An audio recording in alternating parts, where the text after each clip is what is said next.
15장 33절부터 41절까지의 말씀입니다. 이제 마가복음 15장 33절에서 41절까지의 말씀을 봉독합니다. 하나님의 말씀에 경청하십시오. 낮 12시가 되었을 때에 어두움이 온 땅을 덮어서 오후 3시까지 계속되었다. 3시에 예수께서 큰 소리로 부르짖으셨다.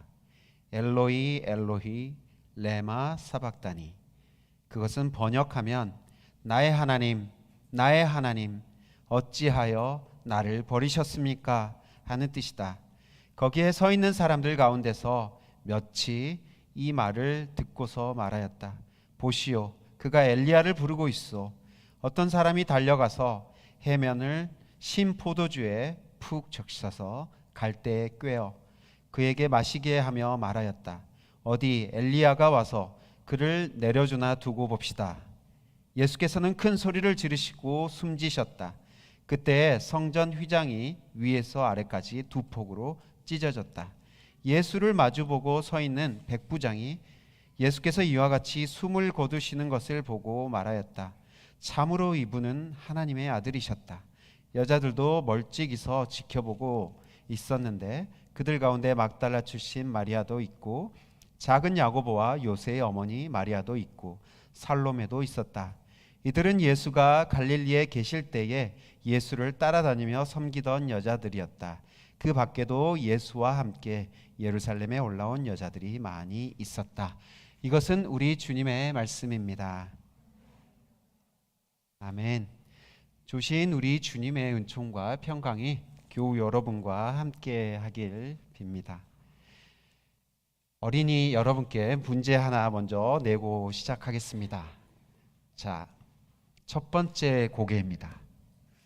세 고개밖에 없습니다. 첫 번째 고개. 이 사람은 누구입니까? 자, 첫 번째 고개. 네. 보이지 않습니다. 이응 시옷 시옷 누구일까요? 유명한 사람입니다. 두 번째 고개. 네, 기억 비업 시옷 관련된 물건입니다. 네, 누구일까요? 아는 사람 없습니까? 자, 세 번째 고개. 자, 나의 죽음을 적에게 알리지 말라. 자, 어린이 중에 아는 사람 있어요? 유명한 사람인데, 진짜 유명한 사람인데. 누구예요? 거시기? 네, 신에게는 12척의 배가 아직 남아 있습니다 하면서 누구요? 네, 거북선이죠. 네, 거북선을 만드신 충무공 이순신 장군입니다. 이순신, 우리나라의 자랑이죠. 아주 유명하신 분이에요. 이순신 장군은 살아서도 훌륭한 일을 많이 하셨지만 그분의 죽음은 정말 아름다웠습니다. 그분의 죽음이 아름다웠기 때문에 지금도 많은 사람들은 그분을 존경합니다. 사람들은 어떻게 사느냐도 중요하지만 어떻게 죽느냐도 정말 중요한 문제입니다.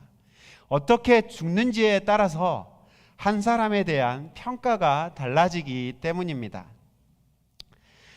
왜냐하면 죽음은 삶의 완성이라고 할 수 있기 때문입니다. 다른 말로 그 사람이 어떻게 살았는지가 죽음을 통해 드러난다는 거예요. 죽음이 갖는 힘이 있는 것입니다. 죽음이 힘이 있는 것은 죽는 순간이 생명이 갖는 힘을 가장 찬란하게 밝히는 순간이기 때문입니다. 죽음은 그 사람이 무엇을 추구하며 살았고 무엇을 가치 있게 여기며 살았는지 한순간에 압축하여서 우리에게 보여주기 때문이죠.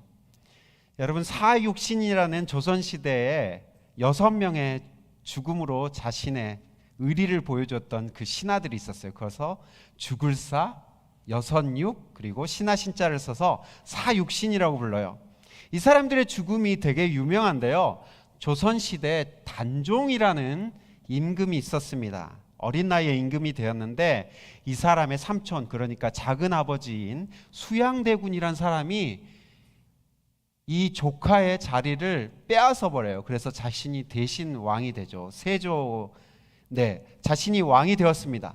그런데 이 이전에 자기가 섬겼던 어린 왕 단종을 끝까지 따랐던 사람들이 있었어요. 그러면서 이 단종을 다시 왕의 자리에 올려야겠다는 계획을 이 사람들이 세워요. 그런데 이 수양대군이란 사람에 의해서 밝혀져 버립니다. 이들의 계획이.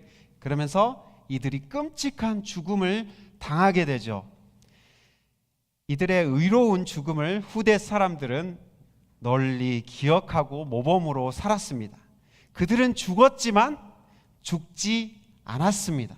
이것이 죽음의 역설입니다. 왜 그들이 죽었지만 죽지 않았습니까? 사람들의 기억 속에 그들의 죽음은 여전히 살아있고 그들의 죽음이 모범이 되어서 많은 사람들에게 여전히 울림을 주기 때문이죠. 예수님의 죽음 또한 예수님의 삶을 압축적으로 모아놓은 아주 아름다운 죽음이었습니다. 하지만 예수님의 죽음은 동기와 목적 그리고 효력에 있어서 다른 의로운 사람들의 죽음과는 차별이 있습니다. 아주 다른 죽음입니다. 성경은 예수님이 한 번 죽으신 것인데 모든 사람을 살리는 죽음이었다라고 히브리서 10장 10절에서는 말씀해 주고 있죠. 예수님은 한 번 죽은 것인데 역사상 이 땅 위에 있는 모든 사람들의 죄와 죽음에서부터 그들을 구원할 효력을 가진 죽음이었다고 성경은 얘기해 주고 있어요. 여러분, 어떻게 이것이 가능할까요? 본문은 예수님의 죽음이 어떻게 세계 만민의 죽음과 같으며 세계 만민에게 구원의 사건이 될 수 있는지를 알려줍니다. 본문은 한마디로 예수님이 버려진 사건을 우리에게 얘기해 줍니다. 아주 구체적으로 아주 철저하게 버려졌다는 것을 우리에게 알려주고 있죠. 예수님은 십자가에서 하나님으로부터 버림받기 이전에 이미 사람으로부터 버림받으셨습니다. 예수님이 십자가 지시기 전에 몇 번 재판을 받았냐면 3번 재판을 받았는데 그 모든 재판은 정식 재판이 아니었어요. 예수님께 많은 친구들과 제자들이 있었잖아요. 그런데 그 사람들이 이 비공식적인 3번의 재판 가운데 내가 이 사람이 죄가 없는 분입니다 라고 증언을 해줄 사람이 한 사람도 나타나지 않았습니다. 오히려 그분의 제자들은 예수님을 버리고 나는 이 사람과 아무 상관없는 사람입니다 하고 예수님을 버려두고 도망을 하였습니다. 그런데 예수님의 많은 사람들에게 따돌림보다 더 고통스러웠던 것은 자신의 아버지 하나님의 외면이었습니다. 예수님은 낮 12시에 십자가에 매달려 온갖 조롱과 모욕을 받으셨습니다.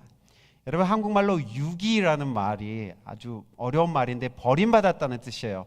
유기견이라고 여러분 들어보셨습니까? 버림받은 개를 유기견이라고 하는데요. 예수님은 십자가에서 하나님께로부터 버림을 받았어요. 신적인 유기라고 합니다. 어려운 말로. 하나님이 예수님을 버리셨습니다. 그리고 십자가 위에서 그 버림받은 고통 가운데 예수님은 죽어가셨어요. 오후 3시가 되자 예수님은 기절할 정도로 극한 고통을 느끼시면서 마지막으로 하나님께 울부짖으십니다. 나의 하나님, 나의 하나님, 어찌하여 나를 내동댕이 치시는 겁니까? 십자가에서 부르짖는 예수님의 이 항변을 듣고 유대인들 중에 덜어는 엘리야를 부른다고 오해했습니다. 갈증을 해소하는 음료를 마시게 하면서 예수님을 비웃었습니다. 엘리야가 와서 그를 십자가에서 내려주는가 한번 보자 라고 이렇게 얘기하기도 했죠. 그리고 예수님은 마지막으로 큰 소리를 지르시며 숨을 거두셨습니다. 예수님의 죽음과 동시에 오늘 말씀에서는 성전 휘장이 위에서 아래로 두 동강이로 찢어졌다라고 얘기합니다. 여러분, 옛날에 성막에는 성소와 지성소가 있는데 성소보다 더 거룩한 곳이 지성소예요. 지성소 안에는 법궤라는 것이 있습니다. 하나님의 율법한 십계명을 집어넣은 어떤 박스죠. 근데 그 법궤가 놓여 있는 그곳이 지성소인데 성소와 지성소를 갈라놓는 막이 있었어요. 커튼이 있었던 거죠. 그런데 그 커튼이 두동덩이로 찢어진 사건이 예수님의 죽음과 동시에 이루어졌다라고 얘기해주고 있습니다. 여러분, 옛날에 이스라엘 사람들이 제사를 드릴 때 1년에 한 번 대속죄일 있죠. 욤키푸르라고 하는데, 이 대속죄일에 대제사장이 지성소에 가서 들어가기 전에 먼저 휘장에 7번 피를 뿌립니다. 그 휘장이 갈라졌다는 것은 성소의 기능이 이제 끝이 났고 예수님의 대속의 죽음으로 인해서 이제 예수님이 그 대속의 어린 양의 피로써 사람들의 죄를 씻을 어린 양의 피를 뿌리셨다라는 그런 의미로서 성전의 휘장이 반틈 갈라지게 된 것이었습니다. 그러니까 예수님의 죽음으로 말미암아 하나님은 이제 인류의 모든 사람들을 구원할 근거를 찾으신 거예요. 예수의 죽음을 레버리지로 삼아 이스라엘의 죄와 인류의 죄를 해결할 길을 하나님이 내신 겁니다. 예수님이 버림받으며 당하신 죽음은 우리에게 복음입니다. 복된 소식, 아주 기쁜 소식이죠. 왜 그렇습니까? 버림받은 예수님은 죄 범한 인류, 죄를 범한 한 사람들, 개인이 당해야 할 유기의 상황을 실현하셨기 때문입니다. 버림받은 상황을 예수님이 대신 실현하신 거예요. 왜 그렇습니까? 죄는 하나님과 함께 할 수 없습니다. 왜냐하면 하나님은 거룩하신 분이기 때문입니다. 죄가 있다는 것은 하나님께로부터 멀어질 수밖에 없고 하나님께로부터 단절될 수밖에 없는 상황을 의미합니다. 다른 말로 하나님께로부터 버림받는 것이 바로 죄 지은 이들의 현실입니다. 그런데 예수님께서 그 죄 지은 사람들의 죄를 대신 짊어지셨다라는 것을 오늘 본문이 얘기해 주고 있죠. 우리 인간은 저마다 자신의 죄 때문에 십자가 형틀에 매달려 큰 소리를 내며 죽을 수밖에 없는 존재들입니다. 가끔 나는 죄를 지은 적이 없는데 왜 애먼 사람을 죄인으로 만드십니까? 라는 소리를 들을 때가 있습니다. 특히 전도할 때 그런 말을 많이 듣곤 하는데요. 여러분 중에서도 그런 생각을 가지신 분들이 계신지 모르겠습니다. 나는 살인할 죄를 지은 적도 없는데 왜 내가 내 죄 때문에 죽어야 하는가? 라고 생각하는 분들이 계실지 모르겠습니다. 성경은 모든 사람이 죄인이라고 말합니다. 로마서 3장 10절 12절은 이렇게 말씀해 주고 있습니다. 성경에 이렇게 기록되어 있습니다. 의인은 없다. 한 사람도 없다. 모두가 곁길로 빠져서 쓸모가 없게 되었다. 선한 일을 하는 사람은 없다. 한 사람도 없다. 여러분, 모든 사람이 죄 가운데 빠졌다는 말씀을 이 말씀을 해주고 있죠. 그런데 로마서 5장 8절 말씀은 이렇게 얘기하고 있습니다. 우리가 아직 죄인 되었을 때에 그리스도께서 우리를 위하여 죽으셨습니다. 이리하여 하나님께서는 우리들에게 대한 자기의 사랑을 실증하셨습니다. 여러분, 우리가 아주 의로울 때 하나님이 우리를 위해 죽으셨다고요? No. 하나님이 어떨 때 우리를 위해 죽으셨다고? 우리가 아직 어떨 때? 죄인이었을 때. 죄인을 위해 예수님은 죽으신 것입니다. 죄를 많이 지은 사람들을 위해 여러분 혹시 죽을 수 있는 사람이 있습니까? 절대 없습니다. 그런데 예수님은 우리가 아직 죄인 되었을 때에 우리를 위해 죽으셨다라고 전하고 있습니다. 로마서 1장 24절에서는요, 이미 우리 인간들이 범한 죄의 리스트를 쭉 나열하고 있습니다. 그러므로 하나님께서는 사람들이 마음의 욕정대로 하도록 더러움에 그대로 내버려 두시니라고 로마서 1장 24절은 얘기해 주고 있어요. 하나님이 죄악 가운데 빠진 사람들을 그냥 내버려 두셨대요. 유기하신 거예요. 그냥 버려 두신 거예요. 마음의 정욕대로 살며 더러움 속에서 허우적대도록 내버려 두셨다는 겁니다. 부끄러운 욕심대로 내버려 두고 상실한 마음대로 내버려 두신 하나님의 결정, 이것을 신적인 육이라고 말하죠. 그런데 이것은 인간이 선택한 자유 때문에 발생한 결과였습니다. 인간의 선택이 먼저 있었던 거죠. 인간을 욕심대로 내버려 두고 상실한 마음대로 내버려 두면 어떻게 됩니까? 사형을 초래할 만한 죄를 짓게 된다고 성경은 말합니다. 로마서 1장 29절에서 31절에서는요, 그러한 사형에 해당되는 죄 리스트를 쭉 보여줍니다. 불의, 추악, 탐욕, 악의, 시기, 살인, 분쟁, 수군거림, 비방함, 무정한 것, 정의 없는 것, 사랑이 없는 것이죠. 아주 매우 포괄적인 죄의 목록을 전하고 있습니다. 여러분이 이 모든 죄의 목록 가운데 자유하십니까? 하나라도 여러분 자유하십니까? 이 중 하나만 어겨도 우리는 사형에 해당하는 죄를 짓는 것입니다. 여러분 누구를 미워해 본 적 없으십니까? 누구의 뒤에서 뒷담화를 해보신 적도 없습니까? 내 욕심을 채우기 위해 다른 사람을 이용해 보신 적이 정녕 없으십니까? 한국 사람들의 문화 가운데 독특한 문화가 왕따 문화인 것 같아요. 그렇죠? 보편적인 문화, 왕따 문화, 아주 나쁜 문화입니다. 예를 들면 요즘에 한국에서 예전에 얘기했지만 창조주보다 더 높으신 분이 조물주이고, 조물주보다 출산보다 더 가치 있는 것은 부동산이다라고 이렇게 알려져 있는데, 집값 오르고 떨어지는 것에 한국 사람들이 되게 민감합니다. 그래서 우리 동네 아파트 값이 6억인데 사람들이 담합을 해서 7억으로 부르자 합니다. 그러면서 6억 아래로 부른 사람들을 왕따시키자, 뭐 이런 담합을 은연중에 합니다.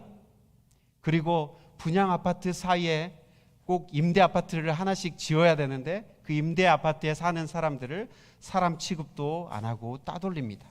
그리고 아파트 집값 떨어질까 고민하면서 외부인이 자기의 아파트를 지나가는 것도 허락하지 않습니다. 여러분, 이것이 죄성입니다. 우리의 죄성입니다. 이러고도 우리는 부끄러워지지 않고 모두가 다 행하는데 뭐 어쩌라고 이렇게 얘기하죠. 한나 아렌트라는 작가가 악의 평범성이라는 말을 했습니다. 모든 사람들이 당연하게 여기고 평범하게 행하는 일이 악이 될 수 있다는 개념입니다. 아렌트는 독일 출신의 유대인으로서 2차 세계대전 당시에 독일에서 망명하여서 미국에 와서 활동을 하였습니다. 세계대전이 끝나고 많은 전범들의 재판이 이루어졌죠. 근데 이 많은 전범들이 아르헨티나로 도망을 갔어요. 그런데 그 전범 중에 하나 아돌프 아이히만이라는 사람이 잡혔습니다. 홀로코스트를 책임졌던 사람이에요. 그래서 아렌트가 이 사람이 도대체 어떤 사람인지 궁금해서 이 사람의 재판을 참관하기 위해서 예루살렘으로 직접 갔다고 하죠. 그래서 나온 책이 예루살렘의 아이히만이라는 책입니다. 그 책에서 이 악의 평범성을 얘기하는데요. 홀로코스트를 주관했던 사람이니까 엄청 막 머리에 뿔이 나 있고 막 그런 괴팍하게 생긴 사람으로 생각했지만 그렇지 않았습니다. 그는 매우 친절하고 성실한 사람이었습니다. 상관의 지시를 성실히 수행했던 사람이죠. 아렌트는 아이히만 같은 선한 사람들이 스스로 악한 의도를 품지 않았더라도 당연하고 평범하게 행한 일들 중에 무엇인가는 악이 될 수 있다고 말했습니다. 그것이 바로 악의 평범성입니다. 우리는 이 사회의 시스템에 맞추어 성실하게 살아가지만 우리가 알지도 못하는 사이에 우리는 악에 동참하고 있는지 모릅니다. 모든 사람이 죄를 범하였고 한 사람도 예외는 없습니다. 법의 한 조항만 어겨도 죄인이 되는 것입니다. 아까 말했던 모든 조항을 어길 필요 없습니다. 딱 한 조항만 어겨도 죄인이 되는 것이죠. 어떤 이도 예외가 없습니다. 나는 죄인이 아니라고 발뺌하지 마십시오. 여러분들이 인정하시지 하든 인정하시지 않든 모든 사람이 죄인입니다. 그런데 왜 예수님의 죽음의 혜택을 모든 사람이 누릴 수 있는 것일까요? 그 이유를 바로 예수님이 십자가에서 부르짖으신 마지막 부르짖음을 통해 우리가 근거를 찾을 수 있을 것 같아요. 나의 하나님, 나의 하나님, 어찌하여 나를 버리셨습니까? 라는 외침은 예수님이 심판의 자리 가운데 있음을 말해줍니다. 예수님은 죄인들이 부르짖어야 할 그 절규를 지금 대신 부르짖고 있습니다. 그것이 아버지 하나님께 대한 부르짖음이지만 그 부르짖음은 바로 죄인들이 부르짖어야 할 부르짖음이라는 것이죠. 이 절규는 이 세상의 가장 밑바닥에서 고통당하는 자들이 내지르는 소리입니다. 지옥에 있는 사람들이 내짖는 부르짖음이 바로 이 부르짖음이라는 것이죠. 여러분, 어디가 지옥입니까? 지옥은 나의 하나님, 나의 하나님, 어찌하여 나를 버리셨습니까? 라는 이 외침이 있는 곳, 그곳이 지옥입니다. 지금도 수없이 많은 사람들이 절망 속에서 이렇게 부르짖고 있습니다. 예수님은 실제로 이 외침이 있는 음부, 하데스라고 그러죠. 저 음부로 내려가셨습니다. 이 부르짖음, 예수님 실제로 하데스에 내려가셔서 그곳에서 버림받은 자들과 함께 있었습니다. 예수님이 이 부르짖음을 하셨다는 것은 그분이 이 음부에 굴러 떨어지셔서 이렇게 절규하는 자들과 하나가 되셨다는 것을 의미합니다. 이것은 우리에게 복음이자 엄청난 위로입니다. 왜냐하면 이 부르짖음의 혜택을 받지 못할 사람이 단 한 사람도 없기 때문입니다. 저 지옥으로 떨어진 자들에게까지 이것은 복음이 되는 것이죠. 예수님의 십자가 복음은 이 세상의 모든 사람들의 죄를 위한 죽음이었던 것입니다. 여러분, 누가 예수님을 그 부르짖음의 자리로 밀어 넣었습니까? 누구 때문에 예수님은 지금 이렇게 부르짖고 있느냐는 것이죠. 그 원인의 제공자는 바로 예수님이었습니다. 예수님의 삶을 보면요, 계속해서 버려진 자들의 삶에 다가가 그들에게 반응하는 삶이었습니다. 예수님은 아버지께서 일하시니 나도 일하신다라고 하면서 하나님께서 하신 일을 나는 하고 있다라고 얘기했었죠. 하나님 아버지께서 죄인들을 긍휼히 여기시고 자기의 형상대로 지어진 인간들을 긍휼히 여기셨기 때문에 예수님도 하나님 아버지를 닮아 그런 일들을 이 땅에서 행하셨던 것이죠. 예수님은 돌봐줄 목자가 없어서 유리하고 방황하는 군중들을 보며 안타까워하시며 그들을 보살펴 주셨습니다. 5천 명의 사람들이 배가 고파 죽겠다고 부르짖을 때 예수님은 그들의 부르짖음에 응답해 주셨습니다. 베데스다 연못에서 38년 동안 누워있던 환자 곁에 수많은 제사장들과 종교인들이 그냥 지나쳤지만 예수님은 그에게 안부를 물어 주셨습니다. 38년 된 병자는 죽지 못해 누워있으면서 매일매일 이런 부르짖음을 절규를 했을 것입니다. 나의 하나님, 나의 하나님, 어찌하여 나를 내동댕이 치셨습니까? 왜 베데스다 연못가에 나를 이렇게 버려두고 계십니까? 그렇게 울부짖었을 겁니다. 예수님은 사람들에게 외면당하고 버려진 사람에게 찾아가 그들의 병을 고쳐주면서 상한 마음을 어루만져 주셨습니다. 예수님이 그렇게 기적을 많이 행하신 이유가 무엇일까요? 예수님이 하나님의 아들이기 때문에 그렇게 많은 기적을 행했습니까? 저는 그렇게 보지 않습니다.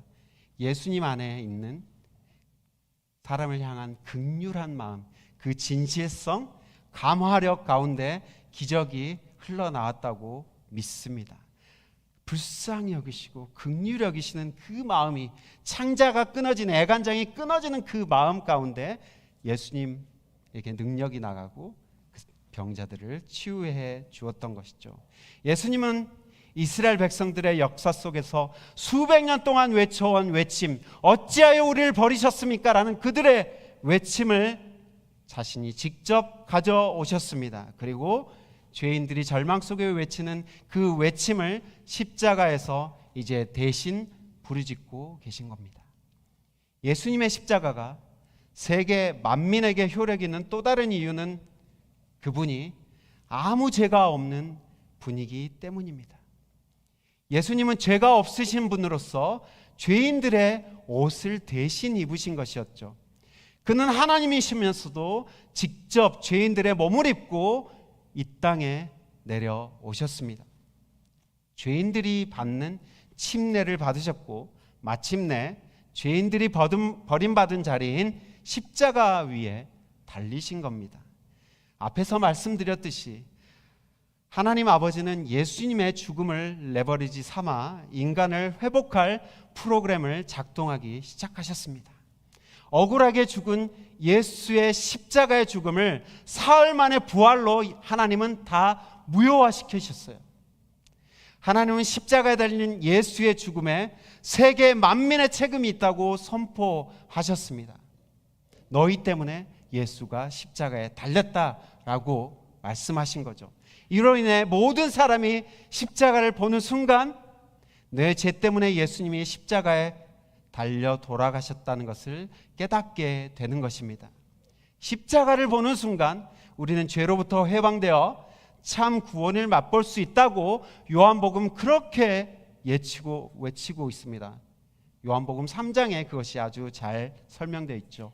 마치 놋뱀이 하늘 높이 들린 것처럼 십자가에 달리신 예수님을 바라보고 믿기만 하면 죄로부터 해방되는 구원을 얻게 될 것이다 라고 얘기해 줍니다. 예수님은 죄가 없는 분이셨기 때문에 우리의 죄를 대신 질 수 있었습니다. 모든 사람이 죄를 지었으므로 하나님의 영광에 이르지 못했지만 예수님이 그 모든 사람의 죄를 대신하여 십자가에 못 박여 죽으셨으므로 모든 사람이 죽은 것과 마찬가지가 되었습니다. 죄 없는 한 사람이 모든 사람의 죄를 위해 죽었으니 모든 사람이 죽은 것입니다. 우리는 오늘 예수님께서 십자가에서 마지막에 외치신 절규를 통해 그분의 죽음의 의미를 되새겨 보았습니다. 예수님은 자기 죄 때문에 절망하는 모든 사람들을 대신하여 십자가에서 죽으셨습니다. 예수님께서 해결하지 못할 절망은 없습니다. 예수님께서 위로하지 못할 울부짖음은 없습니다. 예수님께서 용서하지 못할 죄도 없고 예수님께 용납받지 못할 죄인도 없습니다. 왜냐하면 그분이 십자가에서 그 모든 것을 이미 다 지고 돌아가셨기 때문입니다. 오늘 많은 설교의 내용이 교리적인 내용일 수 있습니다. 여러분, 이런 사실을 아는 것만으로 구원을 얻는 것이 아닙니다. 교리적인 설명이 아니라 예수님과 실제로 만남이 필요합니다. 예수님이 왜 하나님의 아들이라고 인정받았습니까? 교리적인 설명으로 그분이 동정녀의 몸에서 태어났다 이런 설명으로 그분이 하나님의 아들이라고 인정받은 겁니까? 아닙니다. 그분의 삶에 실제적으로 그것을 보여주셨기 때문에 사람들이 그를 하나님의 아들이라고 칭한 겁니다. 마찬가지로 우리가 교리적으로 이것을 이해함을 통해 구원을 얻는 것이 아니라 예수님을 실제적으로 만나야만 하는 것이죠. 제가 이 설교를 준비하면서 한국에 있는 제 후배 목사님과 통화를 할 기회가 있었습니다. 그 목사님께서 95세 되신 할머니가 있는 요양병원에 신방을 갔다고 합니다. 근데 이분이 구구절절 자기의 이제 사연을 막 늘어놓으시는데 6명의 아이를 낳고 자기 남편이 젊은 나이에 돌아가셨대요. 시골에서 농사를 짓다가 도저히 안 되겠길래 6명의 자녀를 데리고 서울로 올라오셨다는 거예요. 그런데 아이들이 적응을 못하고 방황을 하기 시작했다는 거죠. 장사를 하면서 어렵사리 6명을 키워야 되는데 아이들까지 방황하니까 도저히 못 살겠다라는 겁니다. 그래서 그때부터 교회에 나가서 무릎 꿇고 하나님께 부르짖기 시작했다는 것이죠. 도저히 못 살겠습니다. 왜 나를 버리셨습니까? 물론 뭐 이렇게 기도 안 하셨겠지만 아무튼 자기가 힘들다고 소리 지르면서 그렇게 울부짖었다는 거예요. 그런데 이분에게 신유의 음사가 갑자기 임했다고 합니다. 예수님 물론 만난 이후겠죠. 그러면서 손을 얹고 기도해 준 사람마다 다 병자들이 낫기 시작했다라는 거예요. 울부짖었더니 예수님께서 만나주시고 그 놀라운 울부짖음 가운데 하나님이 이렇게 반응해 주시는구나 라는 이야기였습니다. 여러분, 왜 1970년대, 80년대 이 기독교가 이렇게 성장할 수 있었을까? 당시에 정말 많은 사람들이 많이 힘들었습니다. 그 힘든 상황 가운데 울부짖고 교회 마룻바닥을 치면서 하나님께 부르짖은 그 부르짖음에 하나님이 응답하신 많은 일들이 있는 것을 통해 그런 일이 있지 않았을까라는 생각을 해보았습니다.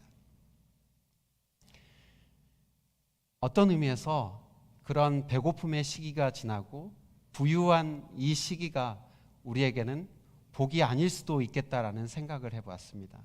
울부짖음 가운데, 인생의 참으로 힘든 시간 가운데 하나님께 그 울부짖는 그 삶 가운데 하나님이 우리에게 다가오시고 반응해 주시리라고 믿습니다. 그 예수님을 실제로 여러분의 삶 가운데 절망 속에서 또한 부르짖음 속에 서서 만나는 여러분 모두가 되시기를 축복합니다. 그리고 이제 절망 가운데 예수님을 만났고 삶이 변화되었다면, 놀라운 예수님을 체험하셨다면 이제 주변에 그 부르짖음 가운데 절망 속에서 부르짖고 있는 여러분들의 이웃들에게 나아가십시오. 그들에게 예수가 당신을 긍휼히 여기시고 건져주기를 원하십니다. 그것을 실제로 여러분들의 삶을 통해 보여주십시오. 예수를 따르는 자들은 자기를 부인하고 자기 십자가를 지고 따르라고 했습니다. 자기 십자가를 짓는다는 것은 자기의 몫을 지는 것이 아니라 다른 이의 울부짖음, 다른 이의 절망을 지고 이제 살아가는 인생이 된다는 의미입니다.